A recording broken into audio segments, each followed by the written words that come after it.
Hey everyone, it's Mark David Heiser from Day Did You Win? And this past weekend on Sunday, I had the opportunity to be a pacer for the Quad Cities Marathon. So how did it go? Stay tuned and find out.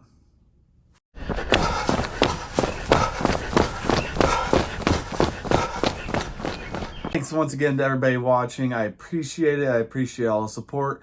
If you could just hit the subscribe button if you haven't already. Make sure you catch my next video, as well as hitting the like button. It really helps me a lot. And if you have any comments, please leave those below. I always enjoy reading your comments and hearing what you have to say. So Sunday, September 26, 2021 was the Quad Cities Marathon. And as I said in the intro there, I was a pacer. What does a pacer mean for those of you who may not know? A pacer is out there basically running to keep an even split for you, to help you hit your goal. So for instance, I was a pacer for the 345 marathon group. And at the same time, while I was out there, I was also encouraging as well. But as a 345 pacer, I was aiming to hit roughly right around at 834 and a half, I think is what averages out to about, but 834 mile split. And so that's what we were doing. And that's what the goal was of this race. So first of all, let me go back to a little bit to the expo, do a little bit of a race review at the same time. The expo was held at the Tax Slayer Center, which is right downtown Moline, Illinois. Held the day before. It was only a one-day expo. Pretty easy getting in, getting out. The expo was on the arena floor, or the ice hockey arena, on the ice on top of it. And basically you entered, you can only enter at one point, exit at another. You had to wear masks. This was in Illinois, so that does make a difference in this. And basically you walked into the arena, you had to go all the way back to the back, past all the vendors to get your bib, and then walk all the way back out. Obviously, there is a method behind that. They want you to see all the vendors. Vendors are paying for the space. The vendors want to be seen. How do you do that? You make sure that everybody has to at least walk by the vendors.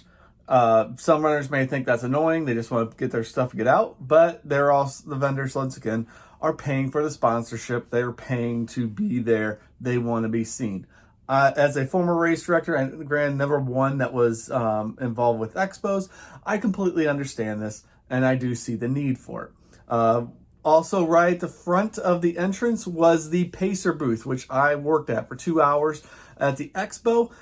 Basically, they are there to explain how the pacing system works, and an opportunity for you to potentially meet your pacer if they are working that shift.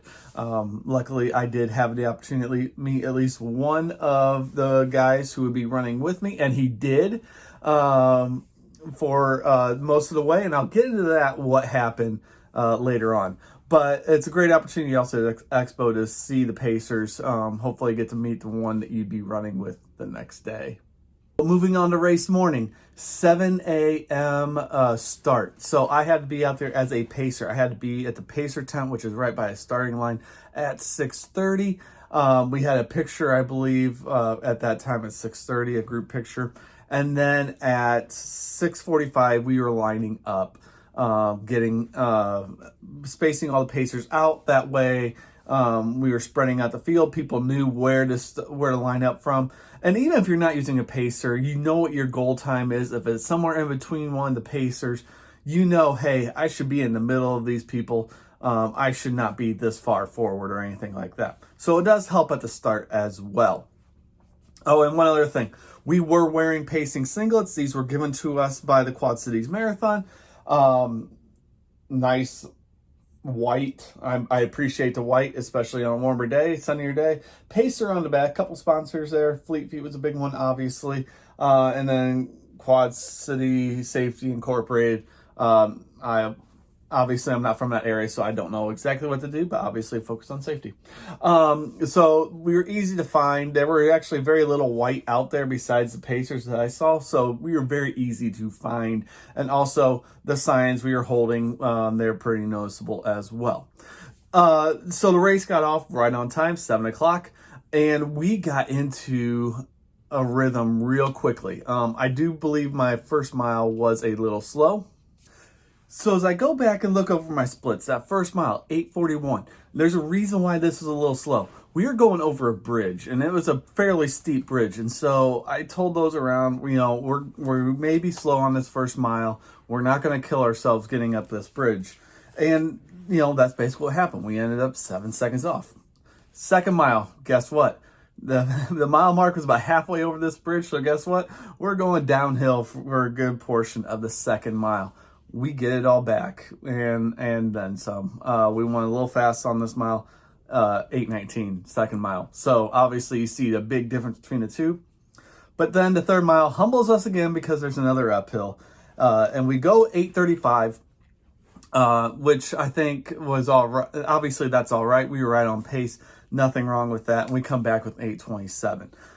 All this to say then, following that, for the next few miles, we were right on pace with a 8:36, 8:37, 8:32.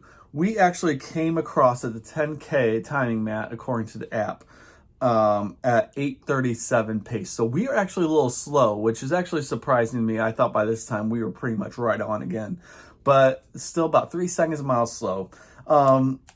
I wasn't worried about primarily because at that time I didn't realize it. I didn't realize we were off. Like I said, I thought those faster miles really made up for it, and we were okay. But anyways, we did pick up the pace. This is something that just naturally happens. Sometimes you get into conversations with those around you when you're pacing. You kind of, you lose a little bit of track of how fast you're going. I am looking at my watch quite often, but that's not always 100% accurate either.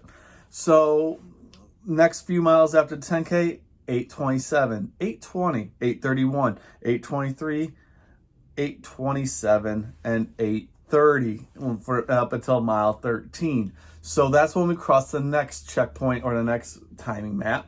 And that 13th mile, when we finish it up, we are coming off a downhill. It is another bridge, but it is a downhill bridge going into what they call Arsenal Island. It is an army area that you can only basically run on during this race. You can never get out there any other time. And I should mention mile 10 was also another bridge, not as bad as that first bridge. So going downhill, we at this point at the half marathon pace, half marathon checkpoint, we're now averaging an 8:26. So I'm not 100% certain that everything as far as timing mats, as far as distance was 100% accurate, basically because I don't think we really made up enough time to have our average drop that fast. So I'm guessing that first timing mat was not 100% accurate at the 10K, and that might be the reason for that. I do believe 8:26 is fairly accurate for the half marathon because at the half marathon point, obviously I know that we are fast. Just, when you pass the half marathon mark, you can look and you double your time, you are fast. And I knew we were about a minute fast at this point. And I told them, I said, listen, if you guys feel great, go. If you don't feel great, I'm backing off a little bit because I gotta get this right for pacing, and so I backed off. And actually about everybody I believe that was with me did as well. They agreed, they were ready to back off. And so we actually did. We backed off for the next mile, 8:43. We gave back about 9 seconds. The problem is mile 15, then we were back at 8:30, 16, 8:29, 17, a little bit slower again with an 8:39. And then unfortunately, things fell apart for me. Leading up to this part of the race, things were feeling really good. I was feeling good. But there's one other problem, and I missed, I believe, 2 aid stations out there that I really wanted to hit. And I missed them because the first one was on the first mile, it was on the bridge. It just snuck up on me. Didn't even see it until it was too late. It was on the right-hand side of the bridge. I'm on the left. I'm not going to be able to cut over and cut other people off. Missed another aid station somewhere along the way. And we got to the mile 18 aid station, and for one thing, there were only 2 aid station workers at this aid station, and I had a group of, I believe, 5 running with me at this time. And, making sure, obviously, those around me, those who I'm pacing, are getting what they need. I didn't get anything. And so I actually came to a stop because I knew I needed fluids. I came to a stop, grabbed some water and Gatorade off the table just to get some. And then instantly when I did that, I noticed my fingers are starting to tingle, which is a great sign for me that I'm getting dehydrated. That is my first sign. It happens every time that I'm dehydrated. I just know that this is not a good spot for me. And we are 8 miles away from the finish. Some of the, like I said, I waited till after everybody at the aid station got their fluids. I let the guys know that was right around, as a couple of them got ahead of me already. I just like, listen, I know I'm getting dehydrated. I've got to back off. I apologized to them. They were very thankful for where I'd gotten them, 18 miles. Granted, it's not to the 26.2, but it got them started on where they needed to go and where they needed to be at that point in the race. And so they took off. I'm glad they did. And I've looked back at the results.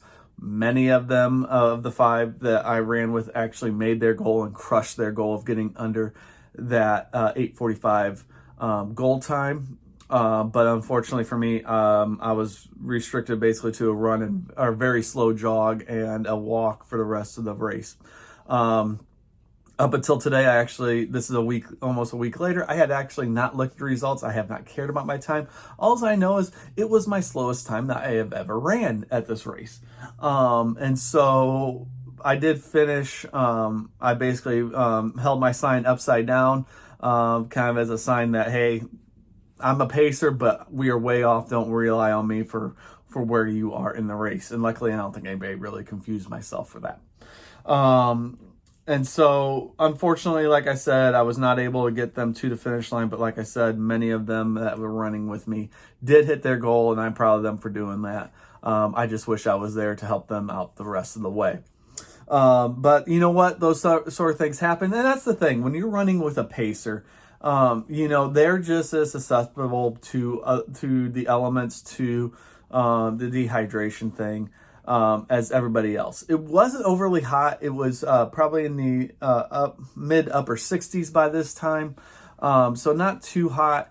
But I also think that part of my issue was I didn't drink enough before the race. I was thinking to myself, man, as a pacer, it would suck to have to ditch them and go into a porta potty. However, looking at the outcomes, that probably would have been a better situation, being able then to catch up, than to be dehydrated and fall off. So lesson learned in that area.